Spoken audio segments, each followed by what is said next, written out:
ప్రభం ప్రసేనం సహయం హత్వ మణిమాచ్ఛిద్య కేసరి. ఇక్కడ ఓ సందేహాన్ని వెలిబుచ్చి చాలా అద్భుతమైన సమాధానాన్ని సత్యధర్మ తీర్థ శ్రీపాదుల వారు మాకు అందించారు వ్యాఖ్యానంలో. అదేంటి, ఏ మణి, ఏ స్యమంతకమణి ఏ దేశంలో పూజింపబడుతూ ఉందో అలాంటి దేశంలో అకాల మరణం ఉండదు, రోగం ఉండదు, దుర్భిక్ష అనేది ఉండదు. అంతటి సమర్థమైన మణి ఆ మణి అని భాగవతం చెప్పిందే. అలాంటి సమర్థమైన మణిని ధరించిన ప్రసేనుణ్ణి అతి సామాన్యమైన సింహం ఎలా చంపగలిగింది? ఎలా అకాలిక మరణాన్ని తను పొందాడు? ఆ మణిని ధరించిన ప్రసేనుడు అకాలిక మరణాన్ని ఎలా పొందాడు? కనుక ఆ మణికి ఏ విధమైన సామర్థ్యం లేదు అని మనమందరం అనుకుంటాం. మనమందరికీ ఆ సందేహం కలుగుతుంది. నిజమే, ఆ సందేహాన్ని సత్యధర్మ తీర్థ శ్రీపాదులు చెప్పి దానికి అద్భుతమైన సమాధానాన్ని వాళ్ళు ఇచ్చారు. ఏంటి? నిజమే, ఎలాంటి మణి అకాలిక మరణాన్ని తెచ్చిపెట్టాడు అంటే దాన్ని అర్చించాలి. ఏదో లోభంతో ప్రలోభంతో అలంకారమని దాన్ని ధరించిన మాత్రాన దానివల్ల ఏ ప్రయోజనము ఉండదు. అద్భుతమైన సందేశాన్ని సత్యధర్మ తీర్థ శ్రీపాదుల వారు చెప్పారు. మణి చాలా శ్రేష్టమైనదే, ఆ మణిలో చాలా సామర్థ్యం ఉంది నిజమే, కానీ అది పూజింపబడాలి.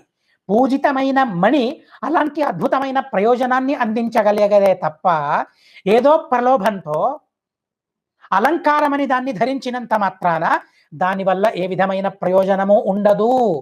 చూడండి, భగవద్భక్తి లేనట్లయితే ఎలాంటి అద్భుతమైన పదార్థాలైనా మనకు ప్రయోజనాన్ని చేకూర్చవు.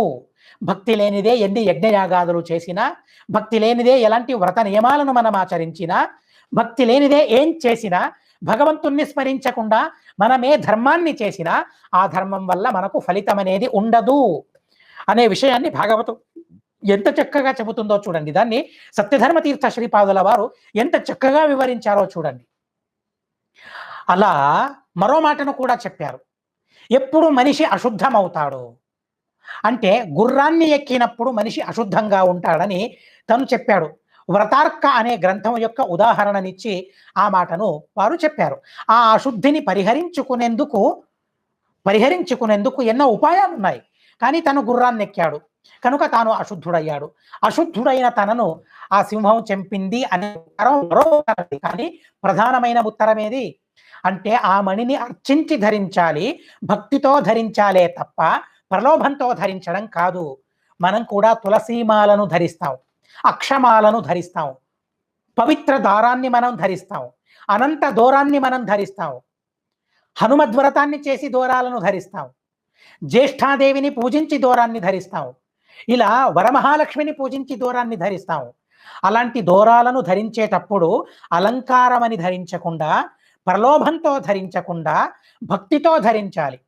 ఆ దారాన్ని పూజించి ఆరాధితమైన ఆ దూరాన్ని ధరించినప్పుడే మనకు ఆ దూరం ధరించడం వల్ల ఏ ప్రయోజనాలు ఉన్నాయో ఆ ప్రయోజనాలను మనం పొందగలుగుతాం అనే అద్భుతమైన సందేశాన్ని భాగవతం మనకిచ్చింది. కనుక ఆ